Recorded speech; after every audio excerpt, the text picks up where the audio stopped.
नमस्कार दोस्तों, central depository service India limited यानी सीडीएसएल ने अपने क्वार्टर 3 के रिजल्ट डिस्क्लोज कर दिए हैं। तो चलो देखते हैं रिजल्ट किस प्रकार से आए। सभी वैल्यू लाख्स में है, मैं आपको करोड़ में कन्वर्ट करके बताता हूं।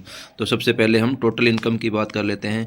तो टोटल इनकम कितनी निकल के आई दोस्तों? टोटल इनकम जो निकल के आई वो 333 करोड़ रुपए निकल के आई है, जबकि पिछले क्वार्टर में यही 341 करोड़ थी, जबकि पिछले फाइनेंशियल ईयर के क्वार्टर 3 में 298 करोड़ रुपए।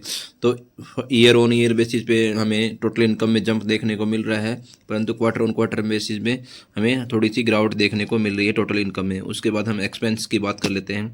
तो एक्सपेंस कितना निकल के आया दोस्तों? एक्सपेंस निकल के आया 160 करोड़ रुपए, जबकि पिछले क्वार्टर में 157 करोड़ रुपए का एक्सपेंस था, जबकि पिछले फाइनेंशियल ईयर के क्वार्टर 3 में 130 करोड़ के आसपास इसका एक्सपेंसिस था। तो हम देख रहे हैं कि खर्चों में भी बढ़ोतरी हुई है ईयर ऑन ईयर बेसिस पे भी तथा क्वार्टर ऑन क्वार्टर बेसिस पे भी। उसके बाद हम प्रॉफिट बिफोर टैक्स की बात कर लेते हैं दोस्तों। प्रॉफिट बिफोर टैक्स कितना निकल के आया है?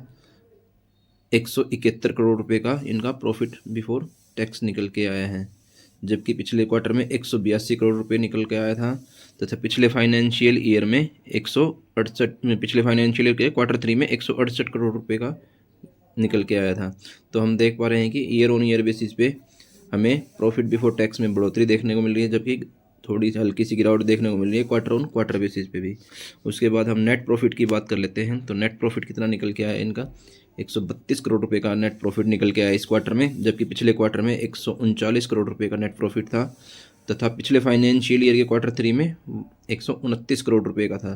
तो हम देख रहे हैं कि ईयर ऑन ईयर बेसिस पे तो कंपनी के प्रॉफिट में बढ़ोतरी है, परंतु क्वार्टर ऑन क्वार्टर बेसिस पे हल्की सी गिरावट देखने को मिल रही है हमारे को कंपनी के नेट प्रॉफिट में। उसके बाद हम इसकी ईपीएस की बात कर लेते हैं। तो ईपीएस कितना निकल के आया दोस्तों?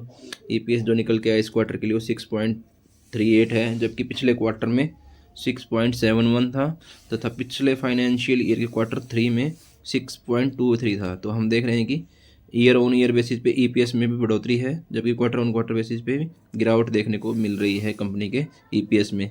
तो ये सीडीएसएल के रिजल्ट क्वार्टर 3 के थे। आपको कैसे लगे हमें कमेंट में ज़रूर बताना। धन्यवाद दोस्तों।